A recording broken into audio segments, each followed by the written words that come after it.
안녕하세요. 뼈선생 채널 정형외과 전문의 신병기입니다. 어깨 관련 수술 중 가장 많은 빈도를 차지하는 수술, 바로 관절 내시경을 이용한 회전근개 봉합 수술이죠. 이번 시간에는 회전근개 봉합술을 받으셨다면 꼭 알고 계셔야 될 사항 4가지에 대해서 설명드리겠습니다. 첫 번째, 어깨 관절의 뻣뻣함, 즉 구축입니다. 회전근개 봉합술을 진행하게 되면 거의 대부분의 환자분들께 찾아오는 불청객, 바로 어깨의 뻣뻣함과 관절 가동 범위의 감소입니다. 수술 이후 초기 1년까지는 어깨가 원하는 범위까지 움직여지지 않고 뻣뻣하다 보니 생활하시는 데 불편감이 심할 수 있습니다. 특히 등 뒤로 팔을 가져가는 것이 잘 되지 않아서 애를 먹일 때가 많은데요. 그럼 이 구축 현상은 왜 오는 걸까요? 회전근개 봉합술을 시행하신 분들 대부분 이렇게 생긴 보조기를 차셔야 되죠. 이 보조기는 어깨의 움직임을 제한시키고 그를 통해 봉합한 힘줄을 보호해주는 역할을 합니다. 짧으면 한 달, 보통은 6주 이상 착용을 하시게 되는데요. 이 과정 속에서 어깨의 움직임을 제한시키면 필연적으로 찾아오는 불청객이 바로 어깨 관절의 구축입니다. 우리 몸에 있는 모든 관절은 움직이지 못하게 묶어놓으면 무조건 뻣뻣해집니다. 그 중에서도 특히 뻣뻣함이 심하게 찾아오는 관절이 바로 어깨 관절이죠. 그런데 수술 후 일부러 어깨 관절을 쓰지 못하도록 잡아놓으니 구축은 거의 대부분 찾아오게 되는 겁니다. 자, 여기서 중요한 점 2가지가 있습니다. 첫 번째, 구축이 생겼다 해서 수술 결과에 안 좋은 영향을 주는 일은 거의 없다라는 겁니다. 2번째, 보조기를 풀은 뒤 재활을 하면서 시간이 지나면 어깨의 뻣뻣함은 점차 좋아지게 된다는 겁니다. 심지어 특별히 재활을 하지 않아도 수술 후 약 1년 정도가 지난 시점이 되면 관절의 구축은 거의 대부분 좋아지게 됩니다. 재활의 목적은 그보다는 좀 더 빨리 어깨가 부드러워지도록 해서 좀 더 신속히 일상생활로 돌아가고자 하는 것이죠. 수술 후 어깨의 뻣뻣함, 결국은 좋아진다. 꼭 기억해 주세요. 자, 이제 2번째 사항입니다. 수술 후 일정 기간 어깨 통증이 지속된다 인데요. 회전근개 봉합 수술에 대해서 가장 걱정하시는 부분이죠. 이미 수술을 경험하신 주변 지인분들한테도 이런저런 이야기들을 많이 듣게 되실 텐데요. 가장 대표적인 것이 어깨 수술하면 그렇게 고생한다더라. 어깨 수술하고 1년을 아파서 고생했다더라. 이런 경험담들입니다.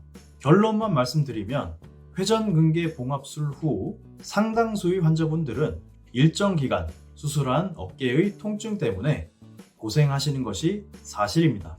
그리고 그 통증은 짧게는 3개월, 길면 1년까지도 갈 수 있어요. 즉, 수술은 잘 되었지만 길게는 1년까지 어깨가 정상적으로 아플 수 있다는 거죠. 주로 주무실 때, 누워 계실 때 통증을 느끼실 때가 많아요. 또한 수술 후 약 1년 정도는 등 뒤로 팔을 가져가실 때 많이 불편하거나 통증을 느끼게 되실 겁니다. 하지만 그 1년 정도의 시간이 지나면 그 다음부터는 어깨의 통증도 완연하게 좋아지고 밤에 주무실 때 불편감 역시 거의 없어집니다. 어깨의 운동 범위도 많이 좋아지죠. 그러면 이제 환자분께서 이제 수술을 왜 받았는지 알겠다. 이제 수술 전보다 훨씬 편하고 앞으로도 잘 지낼 수 있겠다 라는 느낌을 받게 되실 겁니다. 이게 일반적인 정상적인 절차라는 거죠. 제가 이전에 회전근개 봉합수술이 왜 필요하고 누구에게 필요한가에 대한 영상을 올려드린 적이 있는데요. 그때 말씀드린 내용의 핵심만 다시 말씀드릴게요. 회전근개 파열에 대한 수술은 1년의 시간을 투자하셔서 10년 후의 삶의 질을 얻어가시는 치료입니다.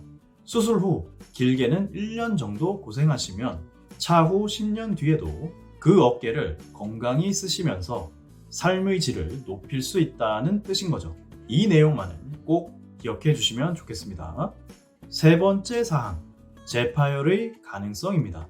즉, 수술해서 꿰매놓은 회전근개 힘줄이 차후 다시 파열될 가능성이 안타깝지만 존재한다는 겁니다.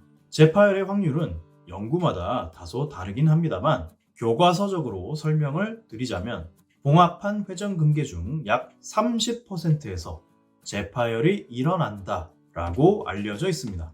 30%라 꽤 높은 확률이죠. 따라서 이 설명을 드릴 때 많은 환자분들이 좀 놀라시는데요. 아무래도 봉합한 회전근개 힘줄은 수술 후에 다시 사용을 해야 되는 힘줄이고, 그렇다 보니 한번 다쳐서 약해져 있는 힘줄이 다시 자극을 받으면서 재파열이 될 수 있다는 겁니다.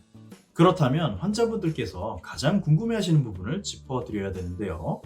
만약 재파열이 되면 그때 또 수술을 해야 되는 건가? 이 궁금증이죠. 다행인 점은 재파열이 되었다 해서 무조건 재수술을 하는 것은 절대 아닙니다. 실제로는 재파열이 된 회전근개 중 상당수는 수술 없이 보존적 치료 및 관찰로 잘 버틸 수 있습니다. 왜냐, 재파열이 되었다 하더라도 상당수는 기능적인 불편감이 심하지 않거나 파열 크기가 수술이 필요할 정도로 크지 않을 때가 꽤 많습니다. 불편감이 있다 하더라도 비수술적 치료로 잘 해결을 보실 때도 많죠. 간단히 말해 재파열이 발생하긴 했지만 수술하기 전 그때만큼 불편하진 않을 때가 상당히 많다는 겁니다. 그러니 재파열의 가능성은 분명 존재한다는 점을 알고는 계시되 너무 미리부터 걱정하진 않으셔도 되겠습니다. 마지막 네 번째 사항, 회전근개 봉합수술을 하면서 이두박근, 즉 알통 근육의 힘줄을 같이 손봐야 할 때가 많으며 그로 인해 다소의 변화가 발생할 수 있다는 사실입니다. 알통 근육의 힘줄 중에 이두장건이라고 하는 긴 힘줄은 어깨 관절 안쪽으로 연결되어 있어요.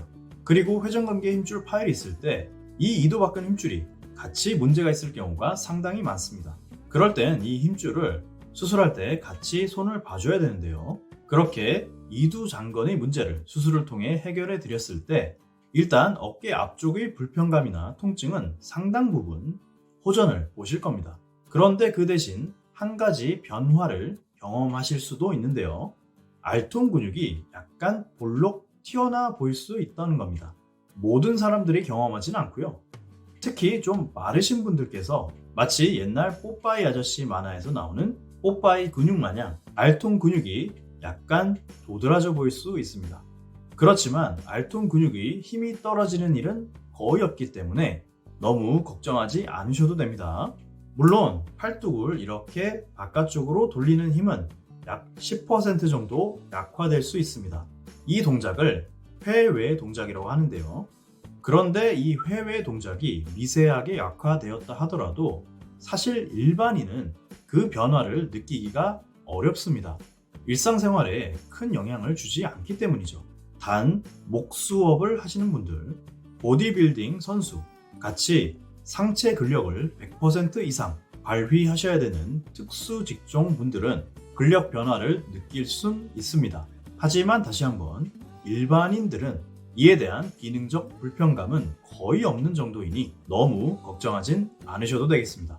그 외의 일반적인 정형외과 수술 후 생길 수 있는 사항들은 위의 이 영상에서 정리해드린 바 있으니 참고해 주시고요. 여기까지 회전근개 봉합 수술 후 알고 계셔야 될 사항 4가지에 대해서 정리해드렸습니다. 지금까지 뼈선생 채널, 저는 정형외과 전문의 신병기였습니다. 모두 건강하시고요. 감사합니다.